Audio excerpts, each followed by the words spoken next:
All right, in this example, what I want to do is go over what I think is the best use case for Sales Navigator, the way that it presents data to us, how it can be filled with errors, how we need to understand implied data, how we have both leads and account filters, what those mean, save searches, all these things. Let's get into it. Probably going to be about a 25-minute tutorial, but it is a really powerful tool if used properly. And let's make sense of it real quick here. Okay, so first off, the hierarchy, of course, is Sales Navigator, and of course it is tied to my account. So I'm illustrating when I talk about second degree connections, I'm illustrating my own second degree connections. First of all, what we're presented with are the lead filters. If we pop into leads and accounts, now I do want to spend a couple minutes talking about why I believe the lead side, which is the person side of Sales Nav, is much more valuable than the account and or the company side of LinkedIn Sales Navigator. Okay, if we have a quick look, we see that the company side already has some filters, but we also have personal attributes as well. Well, that's something that's really great for us to know, because we now know that we can use some company filters and personal filters together to find the ideal people within these companies. Now, of course, LinkedIn also provides us, or Sales Navigator also provides us with the account side of things. Notice there's far less filters. Now, it does provide us a few other attributes, such as things like funding rounds, annual revenue. Of course, that's a lagging indicator. But it also presents us with a few challenges. So let's just grab any filters here. We're in the United States and we're in professional services, and we are looking for companies 11 to 50 employees. So we now have 110,000 results. Obviously, that's a large data set. We could drill down even more. And then LinkedIn provides us with this, or Sales Nav provides us with this big, beautiful select all button. When I hit it, please notice that it only says 25 selected. This is where the problems start, because a lot of you will be using Sales Navigator to pull out the URL once you've completed your search. Notice I said search, not list. So once you've completed your search, you'll pull out the URL and you'll put it into another tool, Expandy, HeyReach, LaGrowth Machine. And this is where some of those issues pop up, especially with Expandy, because it allows us to automatically set a schedule for the tool to come back in to Sales Navigator and extract those fresh second degree connections, or potentially add to a larger list than what the scrape limit was, which is roughly 2,500 people. So I don't want to confuse you. If you're using Sales Navigator to automate, then the account side poses even more issues for you, which most of you will be using the account side to automate, or the Sales Nav contacts to be added to an automation tool. Okay. So from here, we have 25 people that are of the, or pardon me, 25 companies of the 110,000 results. But of course, we have 43 employees, 25, 28, 11 employees. So this is going to be a lot of people. But if we only have 25, that is only page one. And what we would have to do in theory, which is not impossible, is we would have to add them to a list. We can choose any one of the list, AWS, whatever, it doesn't matter. We're just running a tutorial here. And we've now saved 25 people to the AWS list. And we would have to go down to page 2, select all again, and then go into the list and save it. So obviously we can see that there's some challenges with this. On the operational side of saving a list and building lists to then ultimately save searches. And I will explain the difference in a minute here. So one of the nice features is that it does provide us with view current employees. So what I really want to point out here is Another reason why I believe the lead side of Sales Navigator is much better than the account side. One, we have more filters. Two, it allows us to speak to the people within companies, not the companies themselves. Of course, we're always speaking to people, and so we can do the work we need to do on the lead side. But one of the issues is, I think even Sales Navigator supports this, because we have view current employees, and if you keep your eye up here, I hit view current employees, and what we end up getting are the companies from the 25, that list of 25, because we had clicked select all on the last page, and it pushes them over into this company. Now we have 861 total people inside those 25 different companies. Well, if LinkedIn itself is allowing us to start our search on the account side, and then it's pushing us over to the lead side, my question is, why don't we just start there? Why don't we forget about all the technical challenges when it comes to building lists for automation, and we just start talking to the people, because ultimately it's people that we speak to. Okay, I'm going to leave that tutorial there. I guess I do have one more comment that I want to make. That AWS list, because I did mention lists and searches and the differences, that list that we just made is down here in workflows. So from the top, we scroll on down, it's in workflows. And if I hit account lists, there is that AWS list sitting right there. Okay, that is how we would access it. And of course, then from there, we could filter down the people within those companies to be founders, CEOs, chief marketing officers, software engineers, whatever we decide that is our best ICP for our use case. All right, now, from here, I'm going to start speaking solely about the lead side, which is the people side of Sales Navigator. Let's chew through a bunch of these filters. It won't take us too long, and a lot of them just simply are not going to be that useful to us. Current company. Most people will not need to worry about the exact company that they're in. We're just looking for people that are in this kind of company, not the actual company name. You can see here that this is the exact company. From here, we have headcount. So let's pretend that we are looking for software engineers in the United States that are working for companies between 1 and 200 employees strong. So that's the headcount. So here we have 100 million results at this point. We're keeping an eye on this parameter here up and to the right. And these are currently, all we filtered is companies that are between 1 and 200. So there's 100 million on this planet or in Sales Navigator that we have been able to query. From here, past company probably aren't too keen on that unless you have maybe a recruitment or you're scouting for talent. Company type. The aspect that I'll speak about here is I really don't find too many clients who are excited about, or who are too concerned whether they're public or private, or whether they're self-employed or self-owned or government agencies, as long as they meet our software engineers, for our example, in the United States, for example. They don't really care how they did the paperwork or whether they're publicly traded or what have you. The only time I really find this whole company type to be useful is in the nonprofit or educational institution aspect. So if you're selling to charities or you're doing charitable works, then obviously nonprofits. If we are selling to academies or colleges or universities, of course, educational institutions is our best way in the door there. Otherwise, I typically just leave it open, which by, of course, default means you're open to all of them. From here, we have company headquarters location. I'm going to use the United States as an example here. And I know a lot of people, when they talk about Sales Navigator, they talk about their products, they say, oh, I can sell to the world. And I appreciate that you believe that every person needs your widget or whatever you're selling. But at the end of the day, that is a real sign of maybe a lack of understanding your ICP.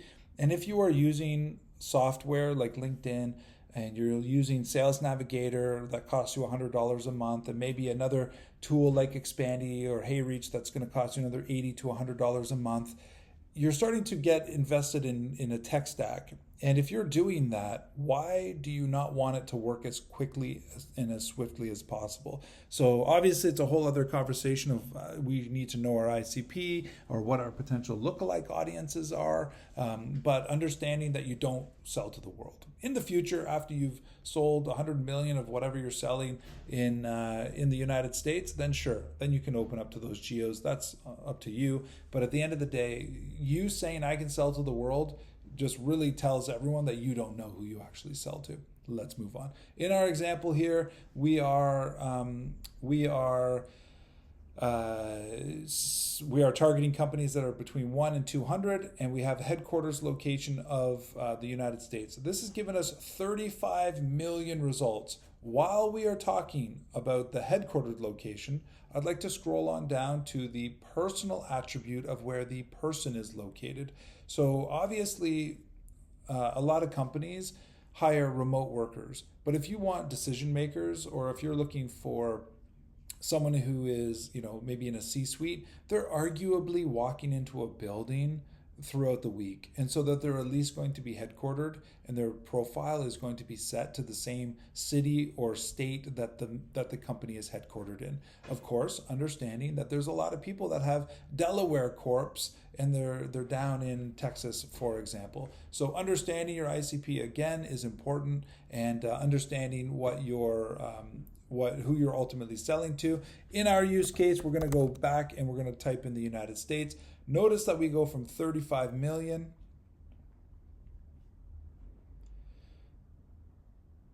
to 29 million. So it's a significant optimization. We shed 6 million people that at the end of the day, we can only reach out to so many. But that is an optimization that we're pretty keen on. And it also goes back to me talking about implied data, that we are implying that this person is not just a software founder that is out in the pools of Bali, that he's taking what he's doing pretty seriously, and he's walking into an office every day. I love remote work, don't get me wrong, but if you have a team of 50 people, you're there for your team ultimately. Okay, so back up to the role, because we talked about the headquarters location as well as the personal location. We now have function, current job title, seniority, and I want to talk about function. I simply don't use it. I don't find much use case for it. Maybe someone else has great results with it, but going to the engineering department is not as good as speaking to the engineer. And so we use the example of software engineer, which is a current job title. And so let's type in software engineer. Perfect. We have a software engineer here. And while we have a software engineer, I'm just going to leave that one job title because that's going to be good enough for my ICP. We have 120,000 results. And just because I love playing with this, and we really need to always keep our eye on the upper right, just by simply saying that we want companies in the United States that have 1 to 200 employees and that they are software engineers, we have effectively halved our list, because we're saying I don't want those software engineers that are in Eastern Europe or in Asia or wherever. I want them in the United States, and those are the people that I want to speak to, because for whatever our ICP is just making sense for that. But understand that is a significant optimization, again, by just demanding that the person and the company are both headquartered in the United States. Okay, so we have job title. I really find job title is much better than even seniority level. So in here, we have, of course, there's many different attributes when it comes to seniority level. One, I'll talk about the CXO being the entire C-suite, not to be confused with the Chief Experience Officer, which many people think. But if I do Chief Executive Officer, actually comes up in here. But I, of course, showed you that the CXO is the entire C-suite. I cannot actually effectively target just the CEO or the CMO or the CTO if I choose, but I can do it through job title. So that is why I prefer job title again. One little mention about the seniority level here is if I go down to senior, this is confusing to many different people, because senior makes you think, oh, he's a senior VP or a senior executive or senior whatever. That is not actually true. They could be a senior claims adjuster in an insurance company. Well, that is a senior role in a mid-level, lower level department within an insurance company. So I want you to really be careful, because senior is arguably very broad when it comes to layering that targeting in. And you can always keep an eye on things up here. And of course, if you have job titles saying you want them to be a software engineer, and then you start to layer in any one of these, you are narrowing your audience, not broadening your audience. You will broaden your audience when you start to tack on, software engineer, software developer, all in the same field. Okay, moving on. Past job title probably doesn't matter to you unless you're a recruiter. Years in current company. The years in current company and years in current position, I don't find much use case, but I do have clients that have actually effectively targeted CEOs that have that 8, 9, 10, 12 years in a position, and they're going to be potentially burnt out, and this is a coach that's going in. That is one of the better areas, or one of the better use cases for this example. But I find everyone is so transitory now. Gone are the days where you go to your dad's the car salesman, and you buy the car that he's been dealing with this guy for 40 years, sort of things. It's just people are in new jobs, out the next, and they just move so quickly now that I don't believe that has much merit. But again, I've used it for coaches that were seeking that sort of that burnout stage, or that stagnant stage for C-suite and managers and stuff. Okay, moving on down. So personal here, we have, we've already talked about the geo industry. Of course, you can target any industry. You can exclude, you can include, and you can exclude. Of course, if you are including, you are by nature excluding, but you can play around with these things. And if you really want to keep your data clean, my experience is if you're sort of 70 to 80% correct when it comes to targeting inside a Sales Navigator, you're actually doing something really well. This is riddled with inefficiencies and errors, and so it's a platform with 1 billion users, and those users all had to input data, and they change jobs, they change passions, they change companies, whatever it is. And of course, people don't rush back to LinkedIn to make sure that it's completely up to date. And so we have to accept that there's people that have come to the platform and have just exited and never really used it, never did much with it. And even here we have software engineers, consulting engineers. So it's obviously picking up on just the engineer aspect of it, and maybe there's something else in her bio. But you can see there's already wavering in, co-founder, software engineer, founder. It doesn't even mention software engineer. And we are specifically targeting their job title as a software engineer using LinkedIn's own terminology instead of a software developer, for example. So we have to accept that there's some wavering here. I guess the new term is hallucinations when it comes to all the AI and stuff. Moving on down. First name, last name, probably not a big deal. In profile language, let's keep an eye on this. I bet it doesn't move at all. But when it comes to LinkedIn, this is LinkedIn implies on the ad side, basically, or essentially on the ad side for sure, that everyone speaks English. And most people are saying that they speak English so that they're marketable to an English-speaking audience, even if they have a light command of the language.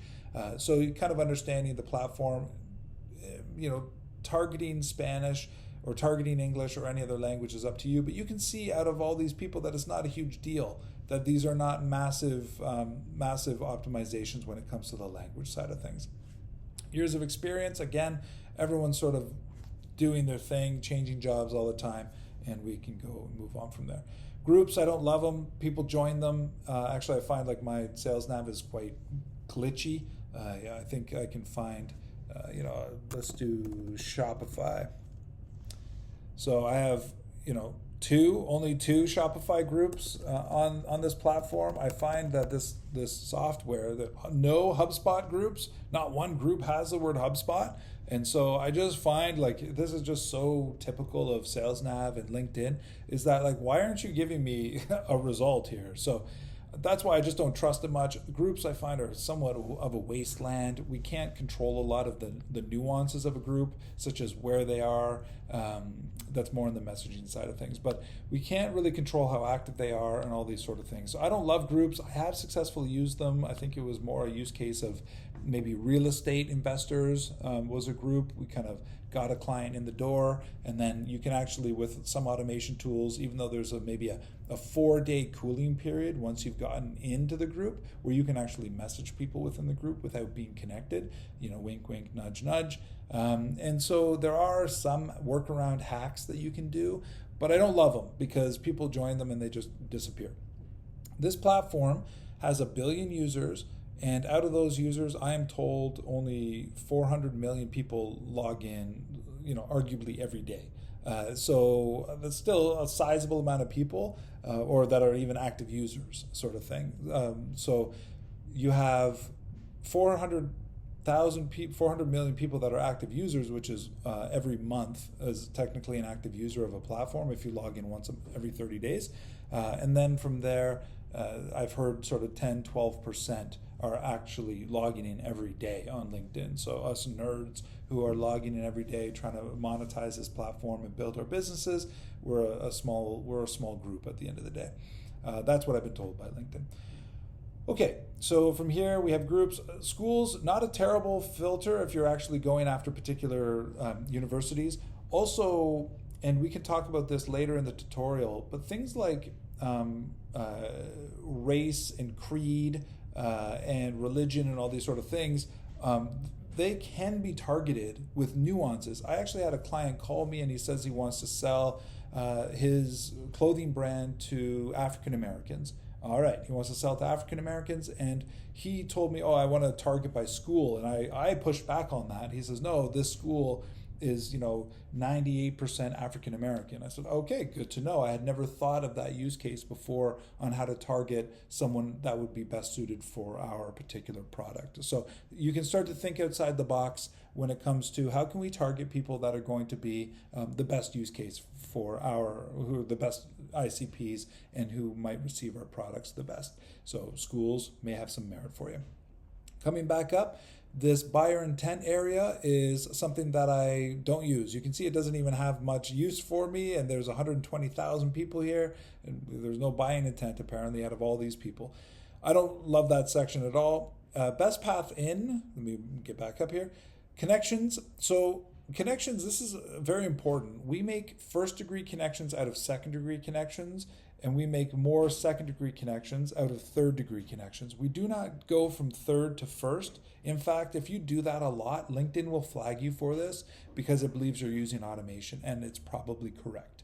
Obviously, on top of that, when we're messaging people, I like to use messaging that is like, hey, I see that we share common connections here on LinkedIn. With your permission, would love to professionally connect. And so if that's not factual and I'm using third degree connections and we don't share any connections, then I'm going to reduce my efficiency. Plus, people will, I've seen it where I have one connection with someone and I have 50 connections with someone, and they'll sometimes even message you back like, Matt, you have 50 or 150 similar connections.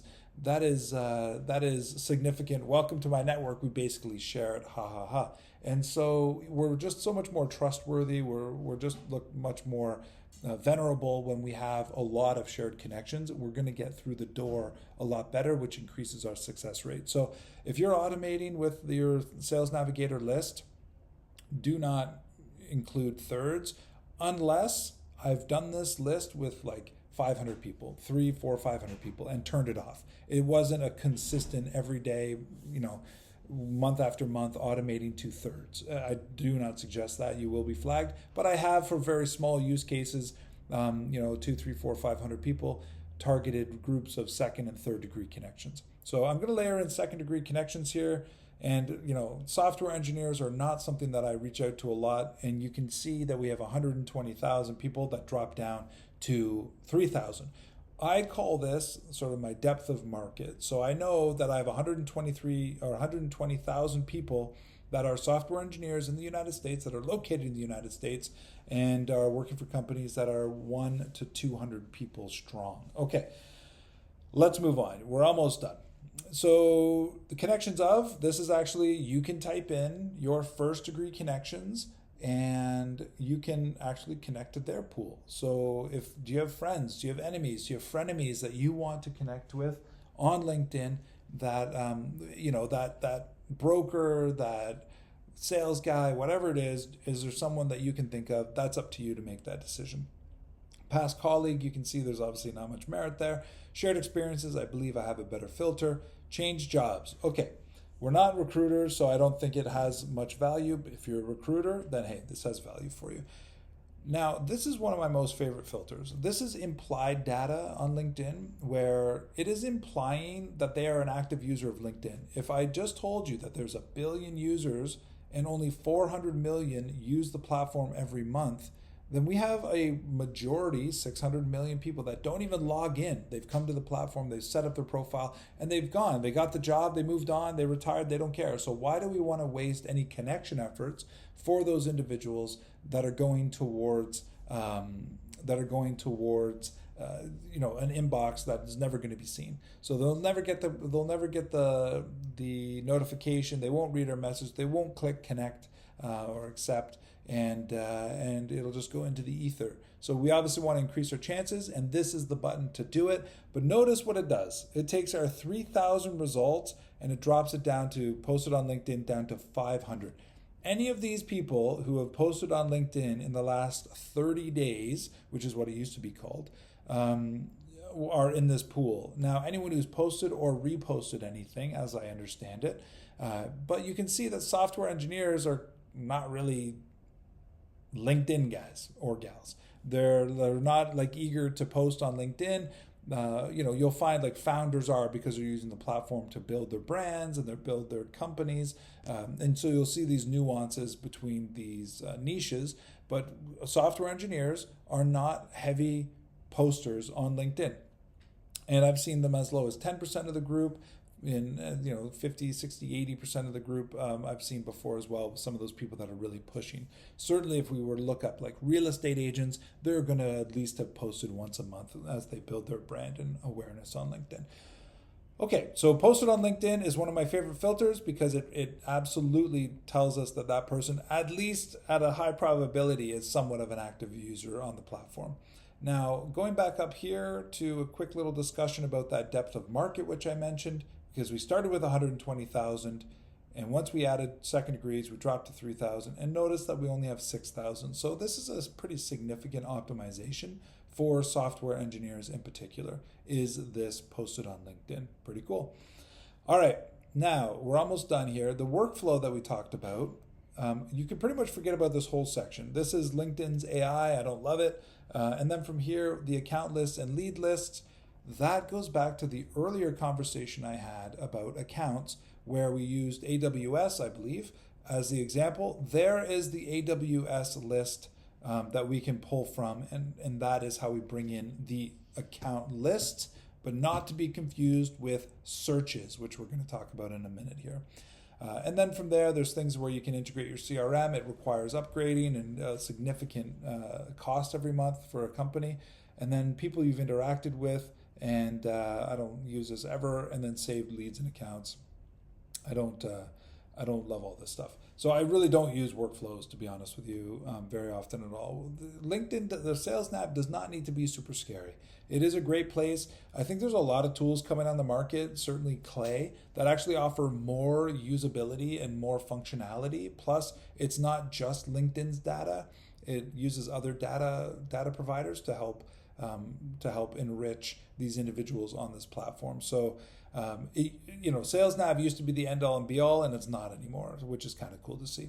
Okay, so we talked about posted on LinkedIn. We have that set in. The one thing that I want to talk about quickly is saved searches, search keywords. So the keywords, if you can find the people in here, then I believe it's better to use the actual filters than keywords. Keywords is where we're giving LinkedIn or Sales Nav even more room to waver on us, and we already know that we're going to be 70 to 80% wrong with the data that comes back to us. Sometimes egregiously wrong, like in in Eastern Europe or something like that. You're like, what is going on here? I've targeted the US. And they're just completely off. They're in Spain. They're in wherever they are. They're, anywhere in the world as an example. Okay, so keywords. Now we can talk about, let's say we want a marketing manager. So marketing manager, let's spell things properly here. Okay, so we have a marketing manager, which is great. I'm just going to add that in. It probably will be a very small set of individuals. So 68 results. Now, now because we have two words, in LinkedIn, what you can do is you can start to use what's called Boolean search parameters, tactics, whatever you want to call them. And we go and throw some quotations between marketing manager. And what we're doing is we're forcing LinkedIn to provide us with a job title or a keyword that is both marketing and manager, not just manager or marketing.